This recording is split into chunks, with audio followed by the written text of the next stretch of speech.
Hello, I'm Gus Downing, publisher and editor of the D&D Daily, and this is the LP News Network. With us today is Tom Arigi, the Senior Director, Asset Protection for Wal-Mart Stores US. In today's session, entitled Leadership Lessons for Successful Teams, is one that Tom is giving here at the NRF Protect Conference. We wanted to be able to share with you a few of these sessions that take place here so that you can see the value these sessions provide for the industry and for its attendees. In the session description, the NRF writes, "True success in loss prevention is about more than just catching thieves or bolstering security. It's about the leadership behind the loss prevention strategies, the leadership that guides teams, develops processes, and empowers workers. So what exactly makes a great LP leader?" And with that, we'd like to welcome Tom and open it up for conversation. Thanks, Tom, for being here. My pleasure, Gus. Thank you. Tom, in your slide presentation, which is rather extensive, and certainly we don't have time to go through it all, but can you talk to us about what the characteristics are of a good leader? And then you also go into positively impacting effectiveness of our team's leadership and empowering our associates. Can you kind of go to those two subjects if you could? Sure.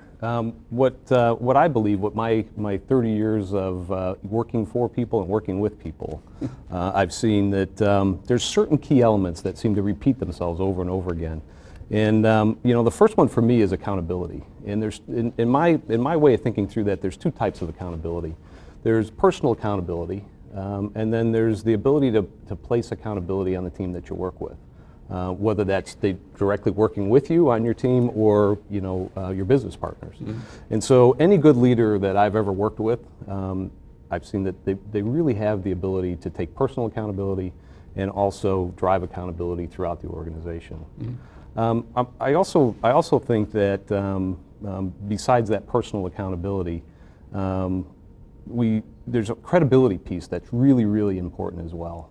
Any leader worth their salt has established credibility and has worked hard to maintain that credibility. And so, without that credibility, it just makes it that much more difficult to be successful, to make sure that people understand the why of what you're doing.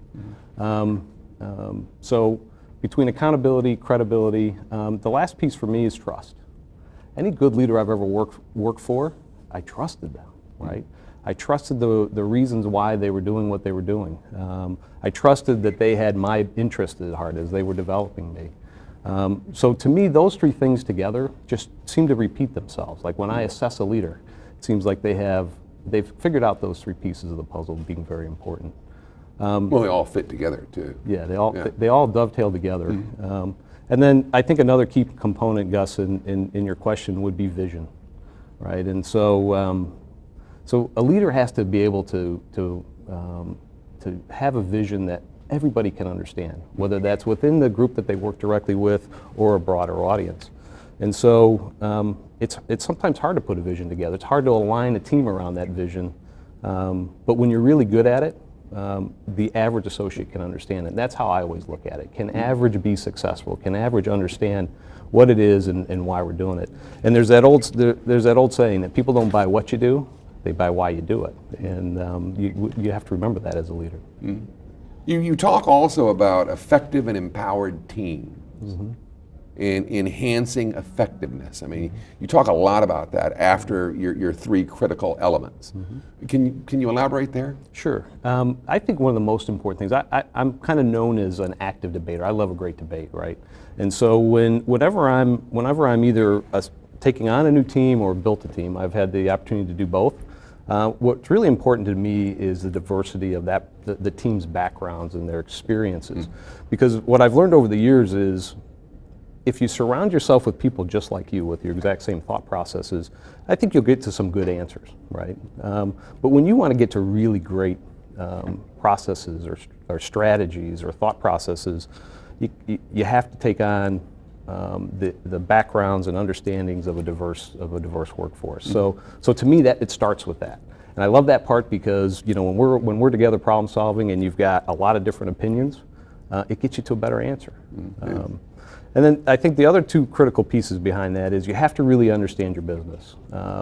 And in order to do that, there are competencies that are needed in any role to be successful. And there's some leadership competencies and there's some technical competencies that whatever role you're in, they kind of stack on top of each other as you work your way through through an organization or through promotions. And so one of the things that are really, really important we're going to spend some time talking about today is, how do you assess the competencies needed to be successful? What are they, right? Which is not an easy thing to do. It takes a lot of time and commitment. But once you get that, then how do you assess the team, right? And so we'll spend some time too in this session talking about a simple way that I learned from a coworker of mine, Suni, to be able to play that out, right? Which is basically these are the competencies needed to be successful, and here's how you rate each individual on each of those competencies. And when you look left to right, you can see your organization as a whole, right, by individual, and say, all right, well, Tom has, a lot of work to do on these competencies. Or if you total them down on the bottom and look at it that way, if you look at the grid that way, you can see I can build a training plan for the organization based on the competency gaps that exist in the assessment. So I think when you've got a diverse group solving problems, and you do a great job of understanding what competencies are needed and what training plans can be built from those competencies, it builds that empowerment, right? Because then you've got a team that's very, very successful. They understand, what it takes to be not only successful in the role, but how they impact the larger piece of the business. And it's a fun thing to be part of, I'll tell you that. When you've got your team up and rolling, they understand that, well, it doesn't get any better than that, Gus. Well, especially if you can back it up with accountability, credibility, trust, Exactly. and all of those key elements. I mean, that's critical to being a leader of any team. Right. And certainly being a diverse team is a critical step as well. So, lastly, you talk about enhancing effectiveness and the success cycle. Can you just give us a little brief on that? Yeah, it really just kind of encapsulates everything we've just talked through. So, in my mind, it starts with the leader. If you think about any professional baseball, football team, when they have a bad season, they don't fire all the players, do they? They look at the coach and are trying to understand, is it time to make a change there from a leadership standpoint? So it starts with the leader and the leader's ability to align the team, as we spoke about, assess the vision, and make sure everybody's living and breathing that vision every day.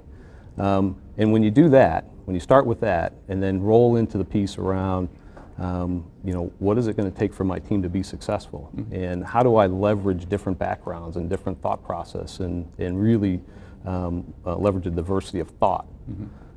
What it really leads into is this empowerment piece where the team is just up and running. They're garnering credibility for the whole organization. They're driving results the right way, which is important, an integrity piece behind that. And I'll tell you, the end product for me is it's been fun. Right? When you get your team to that point, when that success cycle is working like we've just kind of outlined it, it's a ball. And I've been very, very fortunate over the years to be part of those teams. And if you've been part of one, you get it. If you haven't, once you have, you want to repeat that over and over and over again. Well, and obviously you did it at National Stores with Chris. Yeah, we sure in the did. earlier session. We sure did. Proud of him. He's doing a good job over there. Well, I want to thank you for taking the time with us today.